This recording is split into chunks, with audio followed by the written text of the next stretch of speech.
Okay, this is for C4 Corvette. Basically from 84 to 89. I'm pretty sure they're very much the same.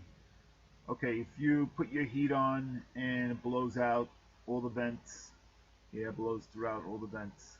Your defroster, your heat, and your footwells. And if you put on defrost, it does the same thing, blows out everything. More than likely, it's going to be a vacuum issue with these cars. Especially if you put it on your air conditioning, and the air conditioning works, but it blows out everything because on these cars the electrical has nothing, the AC has nothing to do with the vacuum. So if that works, for sure you have a vacuum problem somewhere. Okay, most of the time it's under the hood, and this is where it's located. I'll show you where it's located, the check valve. Okay, this is number 7 cylinder, just above 7 cylinder, by the firewall.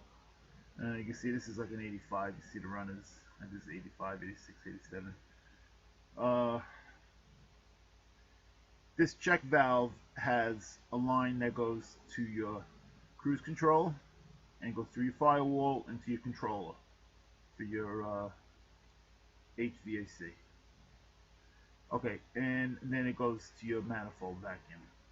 And also in line, this goes to a canister, which looks like this. This is right under the left headlight.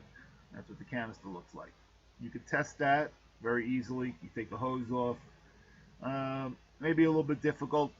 See this inlet here. There's only one. There's only one line that hooks up to this vacuum. And the way Chevy designed this is kind of odd because this is upside down. The picture's showing upside down. This is facing down in the footwell. It's impossible to get to unless you take the 2 bolts off and you take the vacuum, tank out. But you don't have to. There's a line that runs off. You can just disconnect the line, and you could just test and see if this is holding vacuum. That's holding vacuum. Let's go back to your check valve. Okay. Now, if the AC is working, I'm sorry, not the AC, your cruise control. If your cruise control is working, more than likely this check valve is okay. But I've seen them also, not work and with the cruise control working. So this feeds vacuum from the manifold for the cruise control, and then the main vacuum line that goes through the firewall to your controller and controls all your vents, your defroster, AC, in the vents and the floor vents. Okay, so these check valves are very inexpensive. Just go to AutoZone or wherever you shop for your auto parts. Yeah, they're like $3-4. They're cheap enough, just to try it. And 9 out of 10 times that's going to solve your problem. On these cars and newer cars, by default, if there's any kind of vacuum issue, it will blow neither through all the vents or just the defroster. Typically on a lot of newer cars, it's going to just blow through your defroster. That's by law. It has to do that if there's a vacuum line. If there's a vacuum problem, that's by law. Okay. Also, under the dashboard that goes into the controller, you got a bunch of vacuum lines going in there, and a lot of times they're on like a tight bend, and they dry out on the bend, and you just get a little vacuum leak, and that'll cause a problem. So try this. I would try this first. The check valve is cheap enough to try it, and then that doesn't work, just you're gonna have to bite the bullet and start taking the dash a little bit apart. Take the bezel off the.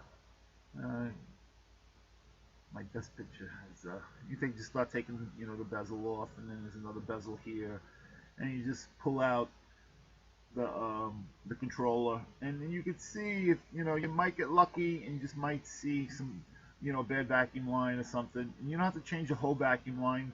Just get a joiner and just add to it, because if you're going to go after all the vacuum lines underneath there, You have to pull the whole dash apart, and it's crazy the way it's all routed in there. You know, you might just get lucky and see right at the end, and that's where typically where the problem is right at the end, because they're twisted into the controller and they bend and they dry out and they crack. But on the straightaways, on the vacuum lines, they're usually pretty good. I'm not gonna say it lasts forever, but you know, it's older car, but not that old. It's not a Model T, so you know, they're probably still good. And a lot of times, if the car is stored in a barn or a garage for years and years, sometimes mice get in there and they chew on those vacuum lines. Here is a diagram for the routing. If you're just putting this all together, you're restoring a car or something, this might be helpful. These are all the routing lines, you know, for all the vacuum lines and electrical lines also. Here's another one too I have. Might be helpful to you. Yeah, this is showing all the little valves, open and closing the doors. You know, all the door. I'm not calling them valves, but they're just vacuum, little vacuum doors, and it shows all the placement of all of them. That might be helpful to you too. But I would try, like I said, try the check valve under the hood first. If that doesn't do it, then go after the vacuum lines by the controller. And sometimes if you get lucky and you can pull out the radio, and you'll have access to a lot more. You'll be able to see a lot, because you're going to be there, you know, you got the bezel, you got everything apart. It's nothing, another 4 screws, the radio's out, a couple of plugs, and you'll have a lot more access to the stuff back there. You might be able to see, if you don't see cracks on the vacuum lines by the controller right up on the end. You know, like I said, you pull out the radio and you'll have a lot more access to the lines, and you'll be able to see. That's the only thing really it's going to be. These, you know, if it's blowing out everything, it's going to be a vacuum problem. I mean, there is a chance that it can be the controller, but if your AC is working and you shut it off, that tells me that's working. If that wasn't working, if your AC wasn't working, and when you go to shut it off, it didn't shut off or turn on, then I could say, you know, it's probably a controller, it's electrical problem. But if it shuts off and you put it on AC and wants to engage your AC, probably nothing wrong with that controller. It's probably, I would say, 99% it's a vacuum problem. All right, good luck. Hope that helps you out. If you have any questions, I answer all the comments. So in the comment section below, you can ask me anything, and I'll try to answer your question. All right, thanks. Thanks for watching.